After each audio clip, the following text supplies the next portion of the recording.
This lecture is over special occasion speeches. Special occasion speeches are speeches that have a specific occasion in mind and are written with a specific purpose in mind. So they're exactly what they sound like. A little bit different approach is taken with a special occasion speech than is taken with the other speeches that we've looked at this semester, in that we use what's called a speaker-centered approach. Now, these speeches could be informative or persuasive, but typically that's not their primary goal. Their primary goal will vary widely depending upon that specific special occasion. Some of the purposes that you might see or hear would be a purpose to entertain, to celebrate, to commemorate, to inspire, or to set a social agenda.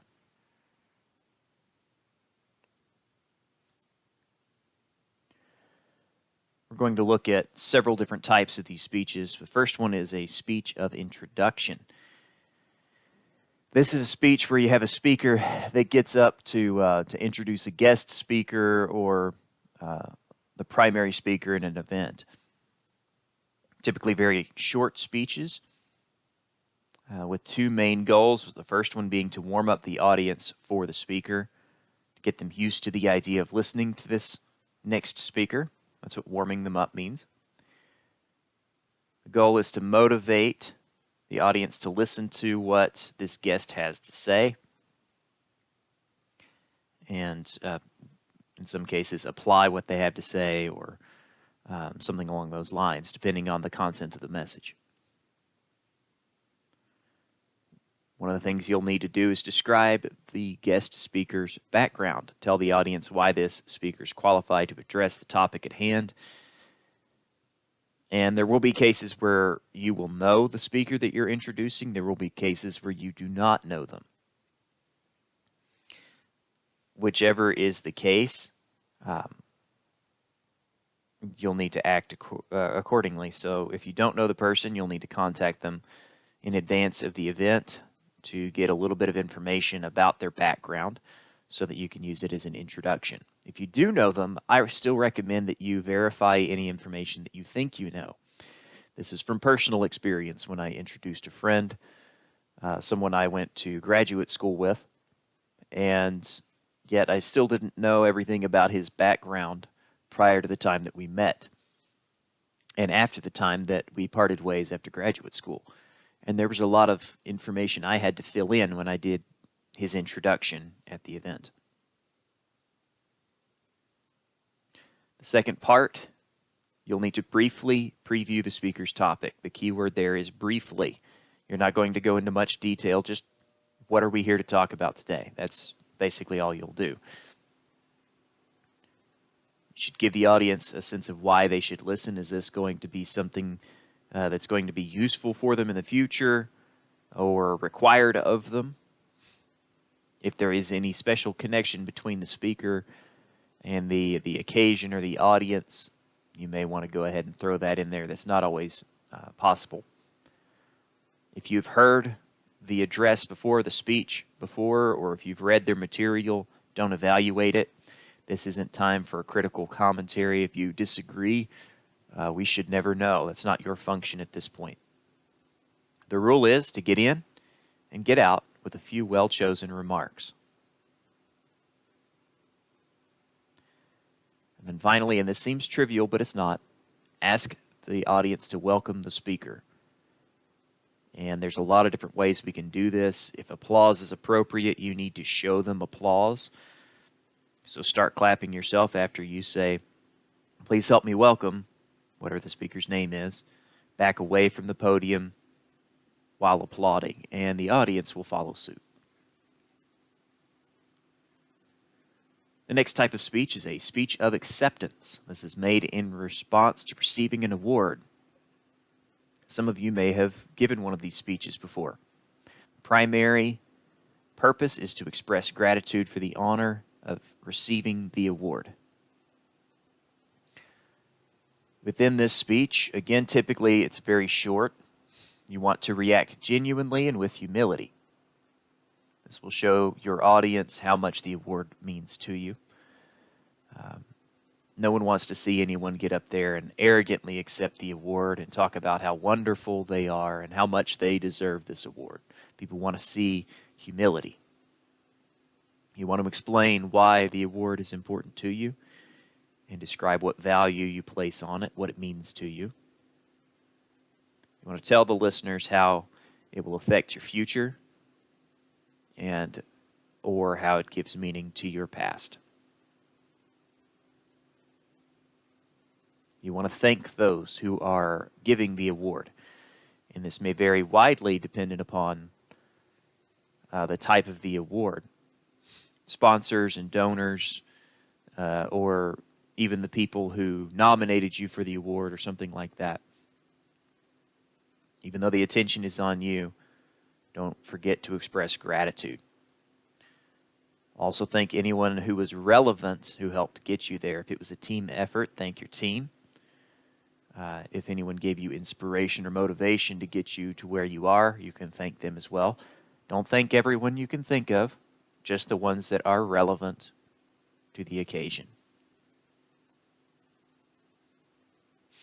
On the other side, we just talked about speeches of acceptance, but on the other side you have speeches of presentation for presenting awards. In this type of speech, there are two main goals. One is to communicate the meaning of the award, and two is to explain why the recipient is receiving the award. So when you're trying to convey the meaning of the award, you might talk about what the award represents. Maybe talk about the history or people who have previously won the award that are prestigious names. There's a variety of ways you might explore what the award represents. You may need to identify sponsors of the award if it is a sponsored award. The point is that you're trying to enhance the credibility of the award. You're trying to show that it's a big deal that someone is winning this award. And secondly, and probably more importantly, you're going to talk about the recipient of the award and explain why they are receiving it. What is it that they have done that they deserved being awarded this trophy or this scholarship or this whatever it was, this award? You also want to consider the physical presentation of the award. You don't want to set yourself up for any kind of an awkward exchange. So plan out how you're going to present the award. If the person receiving the award knows ahead of time that they are going to receive the award, tell them what the plan is. If there's going to be kind of a handoff and we're going to hold the position while we take a picture, or, what is the plan? Walk them through it. If you have, if the recipient does not know that they're receiving the award, it's all on you to direct them whenever they come to the stage to receive the award. So you want to think about how you're going to direct them with your nonverbal communication.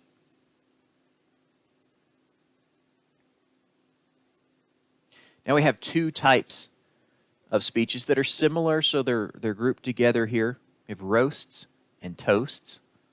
A roast is a humorous tribute to a person, one in which a series of speakers jokingly poke fun at the recipient of the tribute. And a toast is a brief tribute to a person or an event being celebrated. So a difference between the two is that a roast is just to a person. Usually there's multiple speakers. And a toast is to a person or an event, and can be a singular person, or it may be several that get up and give their own toast, their own tribute. Both of these speeches are meant to be short in nature, and their goal is to celebrate the individual or event, and not just make fun of them, but to celebrate with them. Whenever you're writing particularly toasts, or have a series of guidelines here. Step one is to prepare. The audience is looking to you to set the tone for the situation. If it's going to be a toast that makes us laugh, a toast that makes us cry, or whatever. So you want to know what you are going to say before you get there. Looking for something to say in that moment will make the speech much less meaningful. Step two, you want to be positive. Even though you may poke fun or you may add a little bit of humor, the overall purpose of the speech is to pay tribute to the honoree, the person that you are trying to give praise to. Make sure that if it is a toast, you keep any humor appropriate for the audience. Consider where you are and whose ears are listening to the toast. Number three, be brief. If you talk for too long, it can make things very awkward. It can also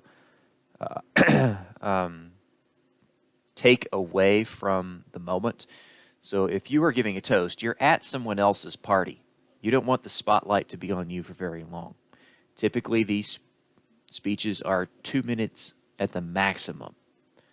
Most of the time, toasts should be very, very brief. Number four, yes, be sober. A lot of people, as we've discussed before, fear public speaking and they think that a little liquid courage will help. It will not help your situation. If you skip number four, you will skip all of the other steps in this process as well. Make sure that you don't go down that road. Number five, don't stand on the furniture. And this is strange sounding, but people do strange things to try to get people's attention. So they may climb up on a chair or even a table to try to get people's attention because it's time to give a toast. There's other things that people do, flipping lights on and off, or something else. So don't do that. Use what's available to you. If you have a microphone, use that to get people's attention. There's the classic where you take your spoon and clang it against your glass to get people's attention. You know, there's different ways of doing it. Don't stand on the furniture.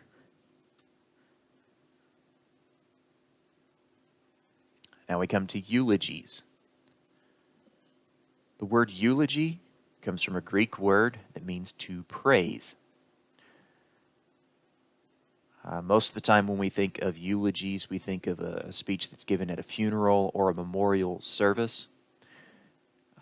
Because the definition is to praise, someone does not have to be deceased in order to eulogize them. But it is typically how we use this particular type of speech. This speech is meant to give closure to the audience. It's meant to commemorate the life of the deceased. And, this is important, it's one of the most commonly delivered speeches for novice speakers. There's a high likelihood that you will deliver a eulogy at some point in your life. So should you be called upon to deliver a eulogy, or when you're called upon, here are some things to consider. Number one, balance your delivery and emotion. Likely, if you're speaking at a funeral, it's because you knew the deceased. So though it may be difficult, you need to remain in control of your emotions. Because if you lose control of your emotions, it's likely that the audience will as well. And that's not the function that you are trying to fulfill. You are trying to bring closure and comfort to the audience. So to that end, I highly recommend using a manuscript for this type of speech, because it helps you maintain control of your emotions when all you have to do is read. Number two, refer to the family of the deceased. A funeral or memorial service, those services are for the family. And so your focus is on them to bring them closure and to help them feel better or bring them some measure of comfort. So refer to them. The rest of the audience is secondary. Number three, in your remarks, you want to commemorate life and not the death of the individual. Talk about good times, tell fun stories, memorable stories, things that remind us of how worthwhile this person was to get to know. Number 4, be positive, but realistic. So in other words, you want to be careful about what stories you tell. Yes, you want to bring some comfort and a smile to people's face. You want to tell fun stories, but some stories are best left told just among family and friends. And so you want to be careful about what you do.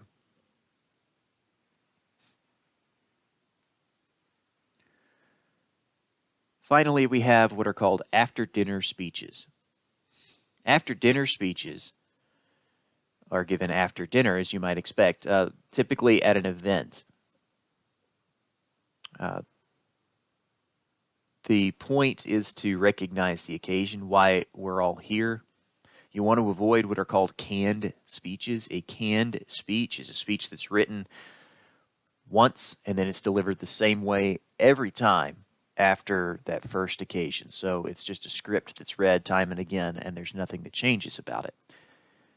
The problem with canned speeches is that it is easily detectable. So you may deliver the same message repeatedly without making it a canned speech.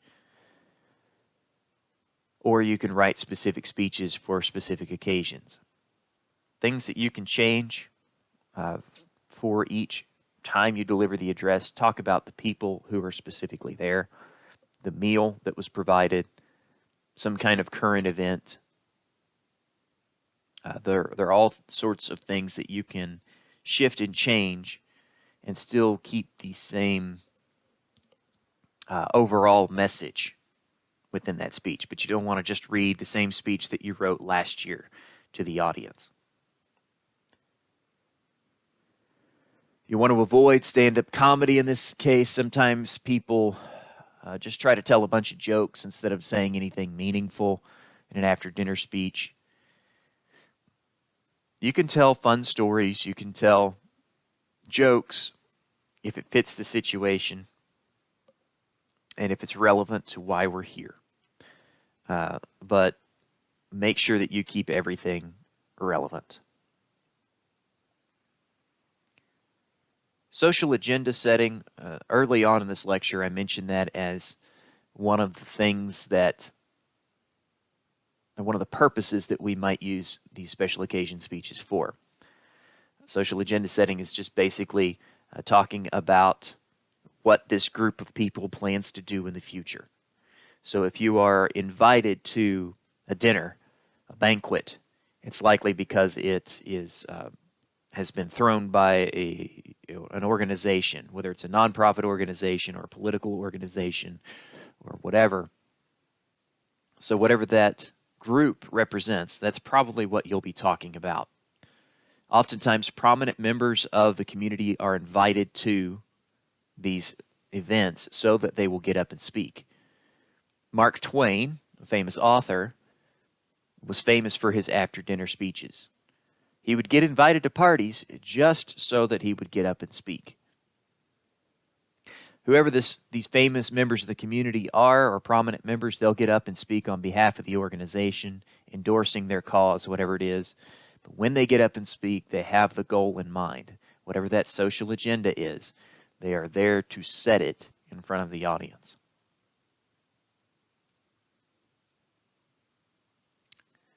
Finally, we have speeches of inspiration.